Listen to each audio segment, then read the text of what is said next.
नमस्कार दोस्तों, आपका फिर से एनडीसी ईडीयू के डिजिटल प्लेटफॉर्म पे आपका स्वागत है। चलो आज हम अपना नेक्स्ट जो टेंस है वो डिस्कस करते हैं। हमने फ्यूचर कंटिन्यूस तक कर लिया था। अब हमारा अगला टेंस है future perfect tense. Future perfect tense. जिस प्रकार हर टेंस की अपनी पहचान थी, इसी प्रकार इस टेंस की भी अपनी पहचान है। और वो पहचान क्या है?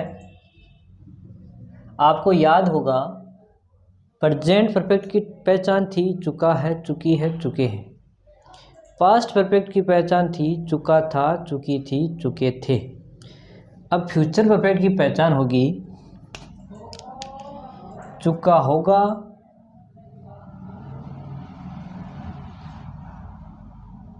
चुकी होगी या चुके होंगे।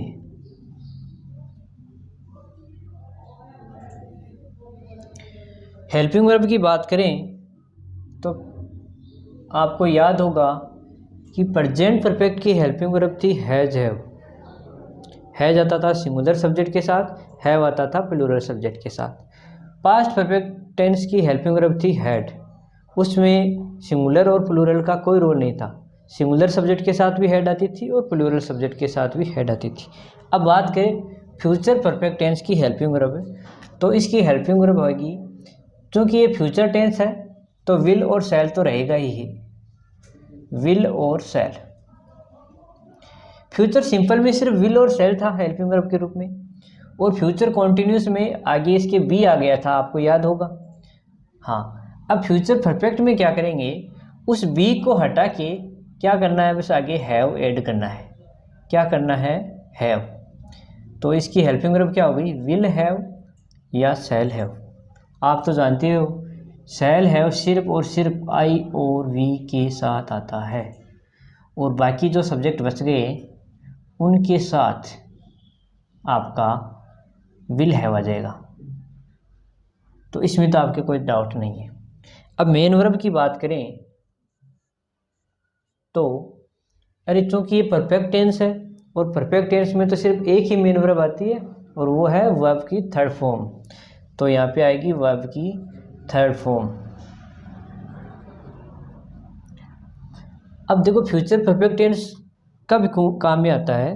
जब हमें कोई डेडलाइन मिलती है ना कि ये काम मैं उस वक्त तक कर लूँगा, तो उस वाक्य में फ्यूचर परफेक्ट टेंस का काम में आता है। तो इसका मतलब इसकी जो एडवर्ब होगी वो आएगी by plus point of time.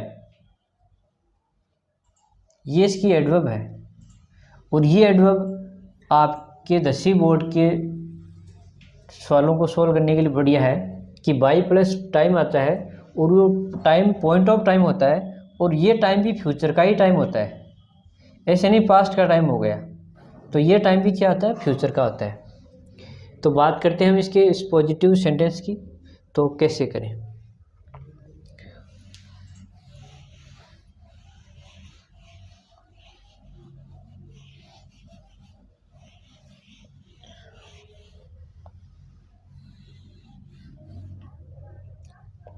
Positive sentence में क्या होता है?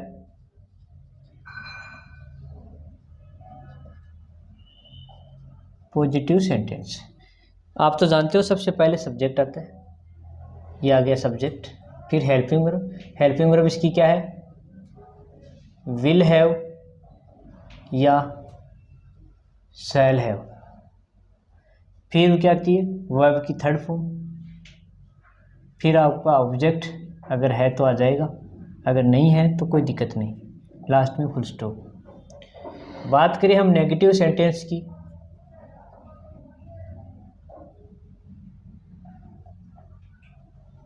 तो क्या होगा? सबसे पहले आपका सब्जेक्ट आएगा, फिर नेगेटिव सेंटेंस है तो नोट तो आएगा ही आएगा, और नोट ने तो अपनी पोजीशन भी फिक्स कर रखी है, और वो कितने नंबर की है? थर्ड नंबर पे। तो सब्जेक्ट के बाद में विल, हेल्पिंग वर्ब तो आएगी आएगी, विल हैव। अब दिक्कत ये है कि नोट हमेशा थर्ड नंबर पे आएगा, तो सब्जेक्ट फर्स्ट नंबर पे, विल सेकंड नंबर पे, नोट यहाँ बीच में आएगा। तो आपको बीच में नोट करना है फिर प्लस हैव, फिर वापस वर्ब की थर्ड फॉर्म प्लस ऑब्जेक्ट, फिर लास्ट फुल स्टॉप। बात करें हम इंट्रोगेटिव सेंटेंस की,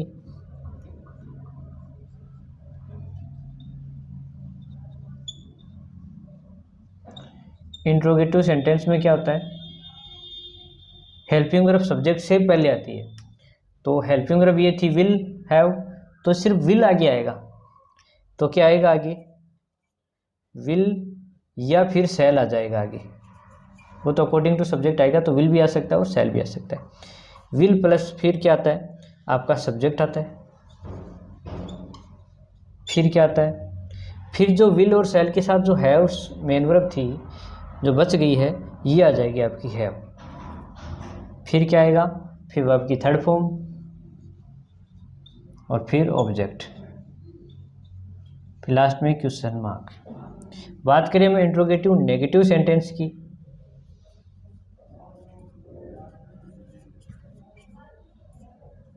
इंट्रोगेटिव नेगेटिव सेंटेंस की,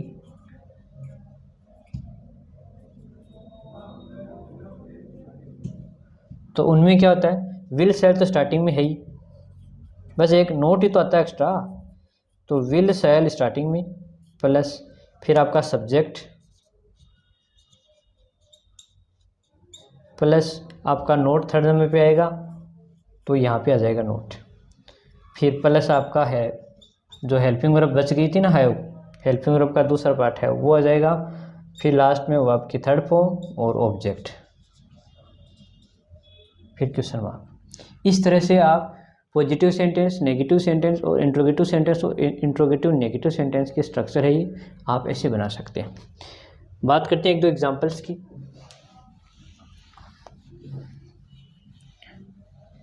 सबसे पहले पॉजिटिव सेंटेंस ही बनाते हैं।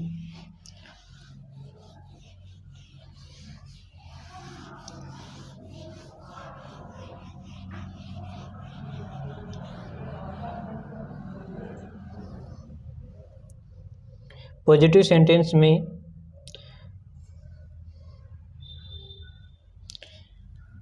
पहला वाक्य लेते हैं, वह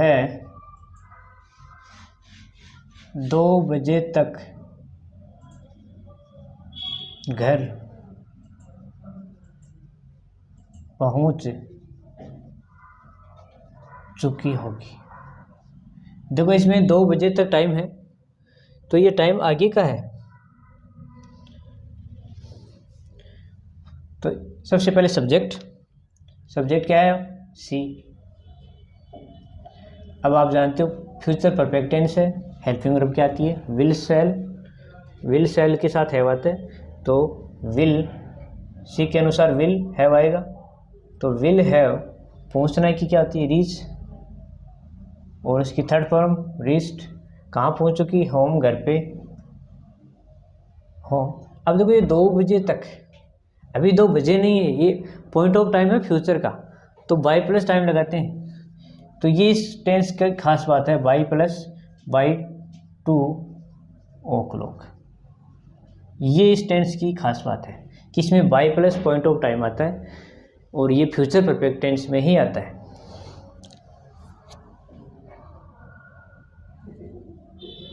भारत 2025 तक सुपर पावर बन चुका होगा।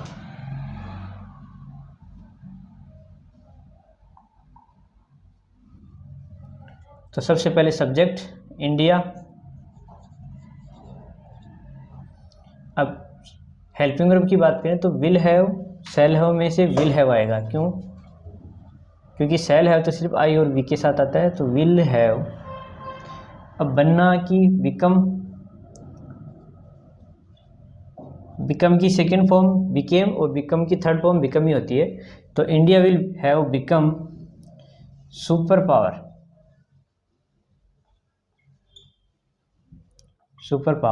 कब तक, 2025 तक।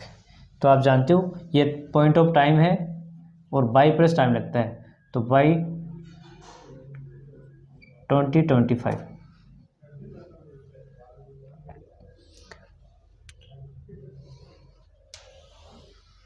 बात करें हम नेगेटिव सेंटेंस की,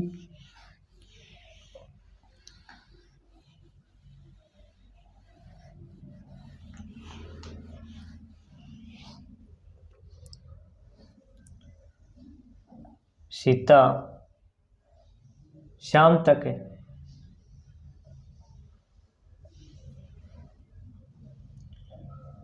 खाना नहीं पका चुकी होगी। तो सबसे पहले सब्जेक्ट आएगा सीता,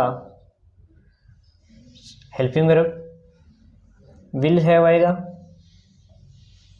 लेकिन आप तो जानते हो नेगेटिव है तो नोट आएगा, और नोट हमेशा थर्ड नंबर पे। तो थर्ड नंबर कहाँ पे होता है? यहाँ पे। तो सीता विल नॉट हैव पकाना की कुक, और थर्ड फॉर्म कुक्ड फूड। अब कब तक? शाम तक। तो बाय प्लस टाइम, और बाय प्लस टाइम भी क्या है? Point of time. तो बाय इवनिंग।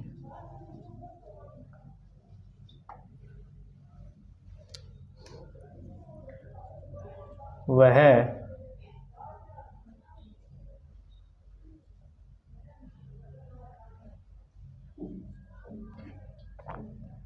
रविवार तक अपना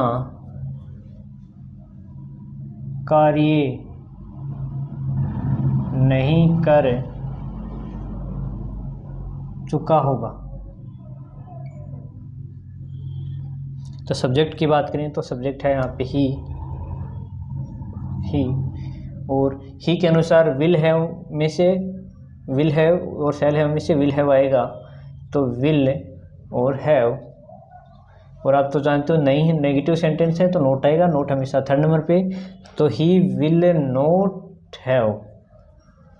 अब बाद में वर्ब आती है, वर्ब है अपना कार्य नहीं कर चुका हो, करना। तो करना की होती है डू, डू की थर्ड फॉर्म डन होती है, सेकंड फॉर्म डिड होती है। तो he will not have done his work, अपना कार्य। कब तक? रविवार तक। तो बाई प्लस टाइम आता है, तो बाई संडे। इस प्रकार आप नेगेटिव सेंटेंस बना सकते हो। बात करें हम इंट्रोगेटिव सेंटेंस की,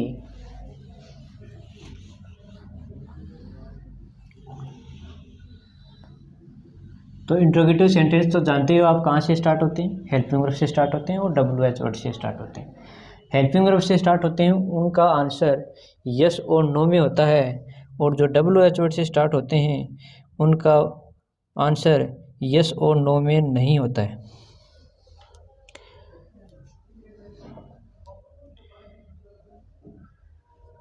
क्या वह सोमवार तक इस पुस्तक को पढ़ चुका होगा? क्या वह सोमवार तक इस पुस्तक को पढ़ चुका होगा? तो सबसे पहले इंट्रोगेटिव सेंटेंस है ये फ्यूचर परफेक्ट का, तो हेल्पिंग वर्ब स्टार्टिंग में ही आएगी, और हेल्पिंग वर्ब होती है इसकी विल हैव और शैल हैव। तो विल हैव और शैल हैव में से सब्जेक्ट के अनुसार विल हैव आएगा, और विल का भी हम सिर्फ विल आगे रखेंगे। तो विल, फिर आपका सब्जेक्ट, तो विल ही, फिर आपका जो विल का जो हेल्पिंग वर्ब में से जो हैव बच गया था वो आ जाएगा। तो विल ही हैव, फिर मेन वर्ब आएगी, तो पढ़ना, और रीड की तीनों फॉर्म सेम ही होती है। तो will he have read this book,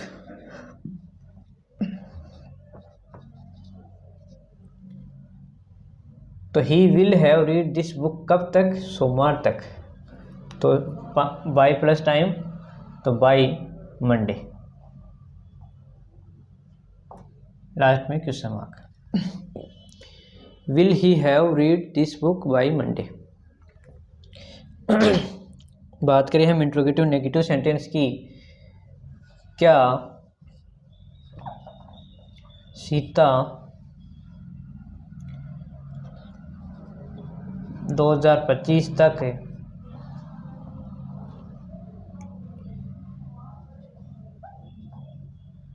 अपना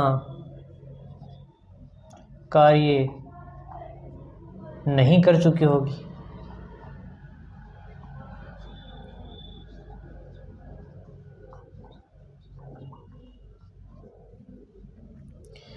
तो सबसे पहले हेल्पिंग वर्ब आती है, विल हैव और शैल हैव में से सिर्फ विल आगे, क्योंकि सीता के अनुसार विल हैव आएगा, तो सबसे पहले विल आ गई आपकी हेल्पिंग वर्ब। फिर आता है सब्जेक्ट, तो विल सीता, फिर विल हैव की जो हैव पार्ट बच गया था वो आ जाएगा, विल सीता हैव।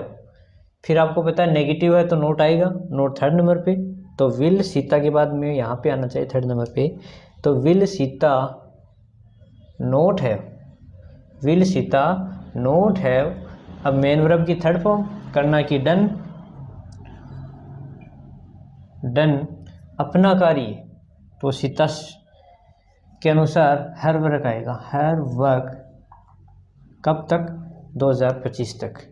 तो पॉइंट ऑफ टाइम जिससे पहले बाई प्रीपोजिशन होती है, तो बाई 2025। तो will Sita not have done her work by 2025। तो इस प्रकार आपका future perfect tense 10th level की बोर्ड की तरफ से कंप्लीट हुआ। आपको ऐसे देखना है सवाल में कि आपको बाई प्लस टाइम देखना है, और बाई प्लस टाइम देखते ही आप समझ जाना कि इसमें फ्यूचर परफेक्ट टेंस होगा, फिर आप फ्यूचर परफेक्ट टेंस की हेल्पिंग वर्ब और मेन वर्ब लगा देना। तो आपका फ्यूचर परफेक्ट टेंस कंप्लीट हुआ। आप हमारे NDC डिजिटल चैनल को सब्सक्राइब करते रहा करो, सपोर्ट करते रहो, अपना प्यार यही हम पे बनाए रखो। Thank you.